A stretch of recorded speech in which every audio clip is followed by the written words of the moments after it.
बेनकाब करना है, जो भी सबूत मिलते हैं। वो गलत होने के बाद भी अगर बार बार ये कहता है कि नहीं नहीं साहब हम तो आतंकवाद के खुद सताए, आगे मैं खबर दिखाऊंगा आपको, वो रो रहा है कि मैं तो सताया हुआ हूं, तहरीके तालिबान पाकिस्तान मुझको मार रहा है, मैं तो आतंक का सताया हुआ हूं। ऐसे लोगों को बेशक उसका नतीजा तुरंत कुछ ना निकले, लेकिन ये बिल्डिंग ब्लॉक्स हैं, आपको रखते रहना पड़ेगा और अपना केस मजबूत करना पड़ेगा। यूनाइटेड नेशंस के सामने गिड़गिड़ाया पाकिस्तान, देखिए खबर, तहरीके तालिबान से बचाने की गुहार। तालिबान समर्थक आतंकी संगठन है तहरीके तालिबान, टीटीपी के पास 6000 से ज्यादा लड़ाके। ये सबसे चोर दुनिया का जो है वो कह रहा है मेरे घर को चोरी से बचाओ। भाई साहब, तहरीके तालिबान का जो नाम ले रहे हैं हम लोग, उसका पूरा नाम लीजिए, तहरीके तालिबान पाकिस्तान। उसके नाम में ऑफिशियली पाकिस्तान लिखा है, और तहरीके तालिबान जो कि एक टेरर आउटफिट है, जो कि एक आतंकी संगठन है, वो बड़े गर्व से कहता है कि वो पाकिस्तानी है। ठीक है, और उसका काम क्या है, वो चाहता क्या है, वो अटैक क्यों कर रहा है इनके ऊपर? वो कहता है कि तुम अपने आप को इस्लामिक रिपब्लिक ऑफ पाकिस्तान कहते हो, तुम इस्लामिक तो हो ही नहीं, तुमने शरिया नाफिज करा ही नहीं है। हम चाहते हैं कि तुम सब एक अच्छे मुसलमान बनो, और ये जो अटैक हो रहे हैं ये पाकिस्तानियों को तहरीके तालिबान पाकिस्तान का अच्छे मुसलमान बनाने का एक प्रोसेस है। और उनको लग रहा है डर, क्या कि कहता है यार दर्द बड़ा होता है इस प्रोसेस में, अच्छा बनने का। कह रहा नहीं नहीं। मैं एक और बात बताता हूं, तहरीके तालिबान पाकिस्तान, उनका एक आया था, एक स्टेटमेंट आया था कि खुद मुख्तारी सिर्फ अल्लाह की है, sovereignty belongs to Allah alone. वो कहते हैं कि पाकिस्तान का जो कानून है, जो पाकिस्तान का आईन है, पाकिस्तान का कॉन्स्टिट्यूशन, उनका संविधान, ये तो कह रहे हैं इंसान ने बनाया है, इंसान की लिखी हुई चीज हम थोड़ा ना मानेंगे। हमारे पास तो अल्लाह की दी हुई किताब है, हम उसको मानेंगे। That should be the constitution of Pakistan. ये लड़ाई है इनकी। मुझको लगता वो कह रहे हैं कि अपने नाम के आगे से इस्लामिक हटाओ, तुम अपने नाम से इस्लामिक हटाओ क्योंकि तुम इस्लामिक हो ही नहीं। ये कह रहा है टीटीपी उनको। तो मुझे ये लगता है कि ये ज्यादा शरीफ लोग हैं, कम से कम नाम के पीछे पाकिस्तान लगा के अपनी सही आइडेंटिटी तो बता रहे हैं। तहरीके तालिबान पाकिस्तान चाहे कुछ भी हो, आतंकी संगठन हो, they have far more character than the Pakistan army, far more character. Jamaat ud Dawa, जैसे मोहम्मद, यहाँ पे पता नहीं टीएफआर और न जाने किन किन नामों से ऑपरेट करने वाले ये जो छदमी हैं, उनके इन फर्जियों के मुकाबले कम से कम इस मामले में वो खरा है, खुल के हम ये हैं। पाकिस्तान में स्थापना हुई थी इनकी। अच्छा, ये कैसा लग रहा है आपको कि आतंकवाद से, जैसा अभी आपने मेंशन किया कि आतंकवाद से लड़ने के लिए इनको भाई साहब को देख रहे हैं, इनके हाथ में कमान यूएनएससी में, और ये कह रहे हैं हमको तहरीके तालिबान से बचाओ। ये कैसा लग रहा है आपको? अच्छा लग रहा है, तरीके से अच्छा लग रहा है। अच्छा इसलिए लग रहा है कि जो चूरन ये दुनिया को देते हैं वो चाटना इनको पड़ रहा है। चूरन इन्होंने अपने ही घर में बनाया था, ये चूरन इन्हीं घर में बना था। अगली खबर देखिए, भारत के राफेल से चीन में दहशत, फ्रांस से खोली चीन की पोल, राफेल को बदनाम करने की रची थी साजिश, राफेल को गिराने का झूठ चीन ने फैलाया था। अब लीजिए, जितने लोग राफेल चिल्ला रहे थे, कितने गिराए, उधर भी और इधर भी, वो दोनों सुन लें, वो अच्छे से कान खोल के सुन लें कि खुद दसों ये कह रहा है कि एक भी नहीं गिरा। हाँ, एक टेक्निकल ग्लिच एक में आया था, उसकी जांच चल रही है। अब ये जब वो खुद बता रहे हैं, और ये भी बता रहे हैं कि चीन प्रोपेगेंडा कर रहा था सर जी, ये फाइटर जेट वाली बात, उससे आगे बियॉन्ड क्या है सर, हमारे दर्शकों को बताइए। उसके बियॉन्ड बात यह है कि जो हमने कल दिखाया था, आपके शो में दिखाया था ना, कि हमने स्पूफ किया, उनकी मिसाइल आई, कुछ हो नहीं पाया, उनका सब कुछ फेल कर गया है। अगर इनका फेल करेगा तो हमारा माल जो फेल कर रहा है, तो व्यापार, वही जो आजकल आप सुनते हैं ना, आचार के बाद से पहले व्यापार, तो व्यापार में दिमाग में आया, सारे चाइनीज, चाहे एयरक्राफ्ट हो, चाहे रेडार सिस्टम हो, चाहे मिसाइल्स हो, चाहे एयर टू एयर मिसाइल, सबका दाम गिर गया। मेजर साहब, और वो लोग जो यहाँ पूछ रहे थे, एक चीज, आप सिंदूर ने इनके सिंदूर को मिटा दिया। इनका तो मिट गया, लेकिन इधर भी कई थे जो छाती पीट रहे थे। बताओ राफेल का बताओ, उनके बारे में भी थोड़ा बता दीजिए। नहीं साहब, ये तो ऐसे लोग करेंगे, कुछ तो लोग कहेंगे, लोगों का काम है कहना, और उनको सीधी बात है। क्या विपक्ष में रहना हमेशा के लिए, या विपक्ष में भी रहेंगे कि नहीं? अगली खबर देखिए, ईरान पहुंचा चीन का कबाड़ HQ-9, चीनी एयर डिफेंस सिस्टम HQ-9 तेल के बदले ईरान ने, सोचिए, पैसे नहीं दिए, तेल। भाई साहब, जैसे वो गेहूं आप याद है पुराना वाला, कपड़े ले लो गेहूं दे दो टाइप से, इन्होंने कहा हमारे पास तेल है, तेल ले लो, लेकिन HQ-9 दे दो। उन्होंने कहा कौन सा, वो पाकिस्तान में जो इंडिया ने ऑपरेशन सिंदूर में जिसका चूरन बनाया था, हाँ वही दे दो, दिखाने के लिए कुछ तो रहेगा। तेल के बदले ईरान ने खरीदा HQ-9, ऑपरेशन सिंदूर में फेल साबित हुआ था। ये फिर भी क्यों खरीदा? उधर इजिप्ट का समझ में नहीं आ रहा है मुझको, एक इनका भी समझ में नहीं आ रहा है। देखिए साहब, इनके पास था नहीं कुछ, इनके पास था नहीं कुछ, और क्यों इन्होंने HQ-9 मांगा है? इसलिए मांगा है, और ये सर 25 बार बता चुके हैं इस शो में कि वहां पे इजरायली एयरफोर्स तेहरान के ऊपर रिफ्यूलिंग कर रही थी। ऐसे घूम रही थी जैसे कंपनी बाग में टहलता है कोई, क्योंकि नीचे कोई पूछने वाला था ही नहीं। अब इनको ये लगा कि साहब जल्दी जल्दी कुछ तो लो। अच्छा, इनको देगा कौन, आप ये बताओ। इनको अमेरिका तो इक्विपमेंट देगा नहीं, इनको इजराइल तो देगा नहीं, देगा कौन? China, right. अच्छा, तेल के एवज में रशिया से ले नहीं सकते क्योंकि रशिया के पास इनसे ज्यादा तेल है, तो किसको? रशिया के पास खुद तेल है, तो ये बात सही मेजर है। साहब, लेकिन एक बात बताइए, जी। आप मेरे को पीट के चले जाएं, मेरे पास बंदूक नहीं है, तो मैं फिर भी दुनिया के सामने कह दूंगा कि मेरे पास देखो बंदूक नहीं थी, वो तो सशस्त्र आए थे। जी। लेकिन अब मैं खिलौने की लेके चला जाऊं, फिर मेरे को पीटे तो हालत और खराब होगी ना कि इस बार तो बंदूक थी। दिनेश, हाँ। इसमें एक और खास बात है, इसे हाँ। सुनोगे तो और ताज्जुब पड़े। हाँ। इसमें भी एक्सपोर्ट वेरिएंट है ये एक्सपोर्ट भी है तो एक्सपोर्ट वेरिएंट है। हाँ, तो ये फिर खिलौने वाला ये क्यों ले रहे हैं? और इसके ऊपर तो वो जाके इसको तांडव करेंगे। ये चलिए ले लीजिए, कम से कम कुछ होना चाहिए दिखाने के लिए। ईरान इजराइल जंग को लेकर अब बहुत बड़ा खुलासा इस वक्त का देखिए। खामेनेई नहीं, पेजेश्कियान थे मोसाद के टारगेट पर। ईरानी राष्ट्रपति मसूद पेजेश्कियान ने खुद किया खुलासा। मसूद पेजेश्कियान ने कहा है हम बातचीत के लिए तैयार, लेकिन अमेरिका पर भरोसा कैसे? अब खुद पेजेश्कियान बता रहे नहीं, टारगेट ऐसा खामेनेई नहीं थे, टारगेट तो अब इसमें भी तो बड़ा बनता है ना आदमी कि टारगेट कौन था। टारगेट वो थे तो वो बने हैं, टारगेट अगर ये थे तो ये बने। मुझको वहां ये लड़ाई भी शुरू हो गई क्या? बिल्कुल बिल्कुल। अच्छा देखिए ना, बात यह है कि आइडियोलॉजिकल और सुप्रीम लीडर कौन है ईरान का? वो तो खामेनेई है। पेजेश्कियान तो आएगा, इसके बाद कोई और जाएगा, ये सब चलता रहेगा, ठीक है।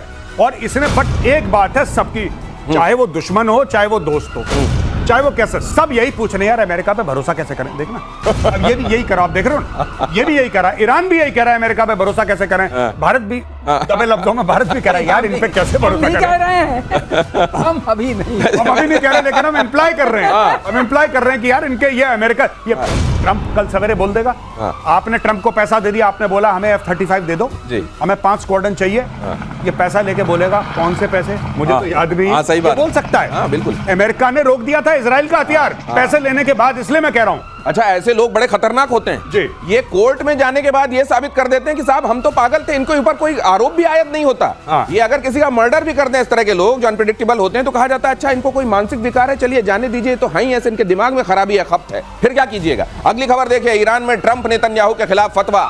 2 कट्टरपंथी मौलवियों ने जारी किया, यह बड़ी मजेदार खबर है, ध्यान से देखिएगा। जारी किया फतवा, दोनों नेताओं के कत्ल करने पर इनाम का ऐलान। फतवे में दोनों को बताया इस्लाम का दुश्मन।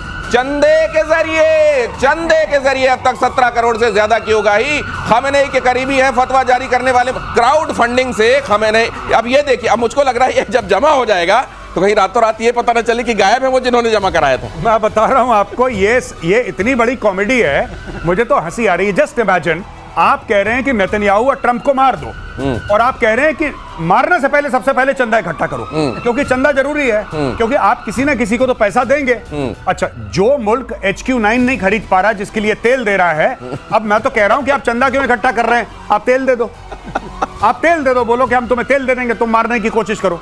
ये अजीबोगरीब मामला है कि वहां पे मौलवी फतवा जारी कर रहे हैं कि नेतन्याहू को मार दो, इसको मार दो, उसको मार दो। अरे तुम्हारी फौज किसके लिए है? तुम्हारी फौज किसके लिए है? तुम्हारी इंटेलिजेंस एजेंसीज किसके लिए हैं? ये मस्जिद से इकट्ठा कर रहे हैं पैसा, ये कह रहे हैं 17 करोड़ रुपए इकट्ठा कर लिया हमने। ये दिनेश का जो शक है गौरव वही है, इकट्ठा करो रातों रात चंपत। मौलवी साहब का क्या पता, नाम तो आया नहीं है। खामेनेई के बोले पता नहीं कौन सा मौलवी था, कहां चला गया। तो ये वाला हर मुद्दे पे पैसा इकट्ठा। बिल्कुल, यही पाकिस्तानी चीफ जस्टिस ने करा था, साकिब निसार ने। बोला कि पाकिस्तान को डैम चाहिए, तो गरीब पाकिस्तान, तू 5 रुपए दे, तू 10 रुपए दे, तू 20 रुपए, 50, 100 करोड़ों रुपए इकट्ठा होगा। साकिब निसार चंपत अमेरिका गायब।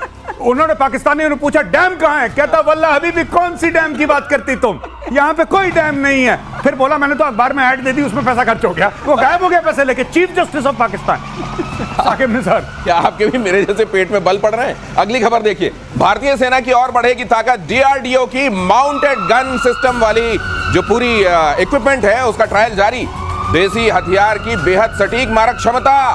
ये देखिए, ये भारत आत्मनिर्भरता की तरफ, और इस तरीके का एग्रेसिव भारत आपने कभी नहीं देखा होगा। आत्मरक्षा को लेके आत्मनिर्भरता और इतनी आक्रामक आत्मनिर्भरता ये पहले कभी नहीं देखी गई। सर इसका महत्व बताइए आप। तो देखिए, ये मीडियमाइजेशन चल रहा है आर्टिलरी का भारत में, और बड़े एग्रेसिवली चल रहा है, और बोल रहे हैं कि 10 साल के अंदर पूरा मीडियमाइजेशन हो जाएगा, यानी कि 155 mm का जो कैलिबर है, मैं लोगों को आसान शब्दों में जैसे सर कहते हैं सरलीकरण ये है कि बोफोर्स का भी वही कैलिबर है 155 mm। अच्छा 155 इंटू XYZ, इसमें भी कम ज्यादा है, लेकिन इसको करवा रहे हैं और ये सारी की सारी भारत में बन रही हैं। जो लास्ट हमने वेपन लिया था 155 mm का, जो बाहर से लिया था अमेरिका से, दैट वाज कॉल्ड M777। अच्छा। M777 के बाद जितना भी है वो सब भारत में बन रहा है। बोफोर्स भी बाहर का, M777 भी बाहर का, लेकिन अब जो ये है, ये आप देख रहे हैं, everything is made in India, everything is made in India. Dinesh, इसमें बस एक बात जोड़ना चाहूंगा। अगली खबर पे आप टिप्पणी करें तो बड़ा अच्छा लगेगा, वो भी आप जोड़ दीजिएगा इसके साथ। हाँ। कि इसकी तुलना में पाकिस्तान के पास क्या है वो देखिए। भारत की तुलना में पाकिस्तान के पास कबाड़ गन, चीन से SH-15 इंपोर्ट करता है पाकिस्तान। ये PCL 181 का निर्यात वाला ध्यान रखिएगा, एक्सपोर्ट संस्करण। एक्सपोर्ट कितनी बढ़िया चीज करता है चाइना, ये आप जानते हैं। ट्रक चेसी की ऑन रोड क्षमता बेहद कम, तो ये इसमें भी इसमें वही बात जो आपने बताई ना, इसमें सस्पेंशन जो है वो बहुत वीक है। तो अगर आप इसको किसी टेरेन पे ले गए, माउंटेनियस टेरेन पे या डेजर्ट में, बैठ गई गाड़ी चलेगा। तो जहां खड़ी है वहीं से मारो। अभी ऊपर से जब ये फायर करती है गन, अनस्टेबल है, तो फायर करते समय हिल जाएगी, तो सही जगह नहीं पहुंचेगी। और इसका वजन भी ज्यादा है। आपको एक चीज और बता दें, अपने वाले का वजन कम है। कोई भी इस तरह की गन, मैन्यूवरेबिलिटी बढ़ती है उससे, मैन्यूवरेबिलिटी बढ़ती है। आप उसको C-17 में ले आ सकते हैं, ग्लोब मास्टर में, माउंटेनियस रेंज में जाके आपको डिप्लॉय कर सकते हैं। उससे आपको बहुत बड़ा, और रेंज जो इसकी है वो 42 से लेकर 45 किलोमीटर तक का है, जो कि सीजर सबसे हल्की मानी जाती है, जो फ्रेंच वाली है वो 20 टन से नीचे है। हमारी वाली करीब 30 टन के आसपास। सर जरदारी साहब ने अपना 20% भी तो जुड़वाया होगा खरीदने में। 20% के चक्कर में गन हिल रही है। ये गन हिल रही है और वहां का मुस्तकबिल भी जबरदस्त हिल रहा है, वो आपको मैं रोज बताता ही हूँ। मेजर गौरव आर्य तो बहुत अच्छे से बताते हैं। पाकिस्तान में 27 यूट्यूब चैनल बंद। अगली खबर देखिए जरा। झूठी और भ्रामक जानकारियां देते थे ये पाकिस्तानी चैनल, ये कह के इनको बंद कराया गया है।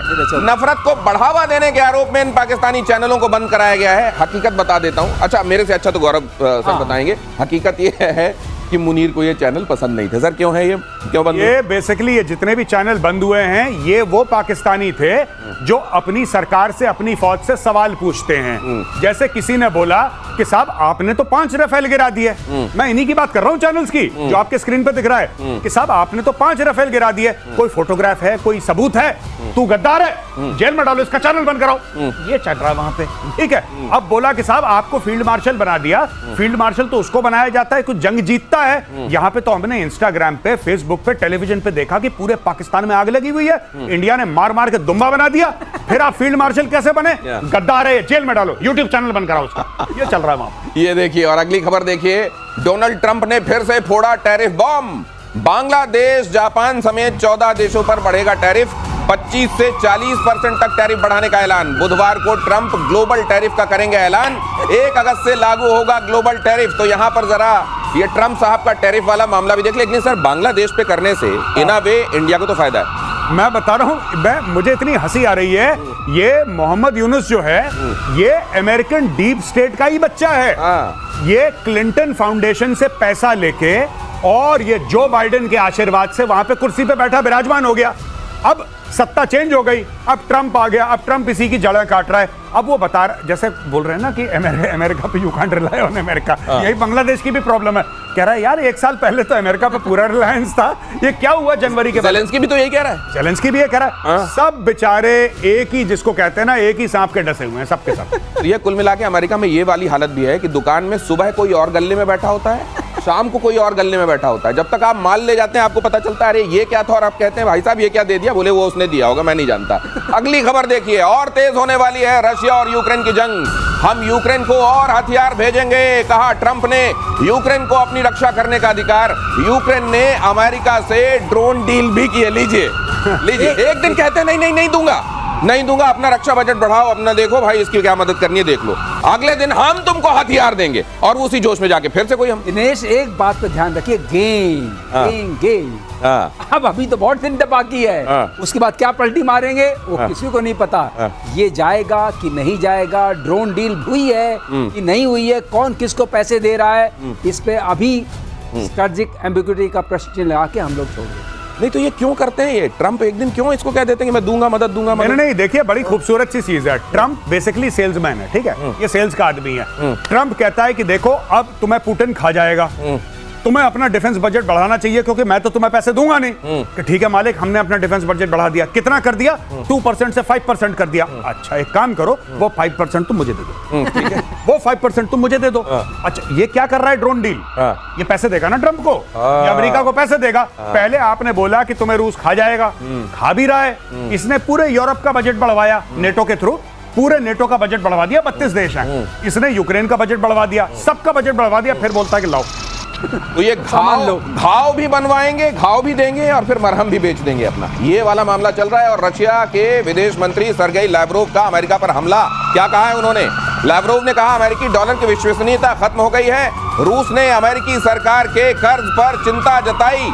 डॉलर के मुकाबले आप देख लीजिए वहां का कर्ज कितना बढ़ गया है, सॉवरेन डेट कितना बढ़ गया है। उस हिसाब से डॉलर की विश्वसनीयता, और डॉलर को लेकर यह भी कहा जा रहा है कि अगर आपको खुद मुख्तारी कायम करनी है तो डॉलर वाले सिस्टम से बाहर आना होगा। ये ठीक है, बहुत दिनों की सोच है, लेकिन क्या इंप्लीमेंटेबल है, व्यावहारिक है? अभी व्यावहारिक नहीं है, लेकिन इसके ऊपर बहुत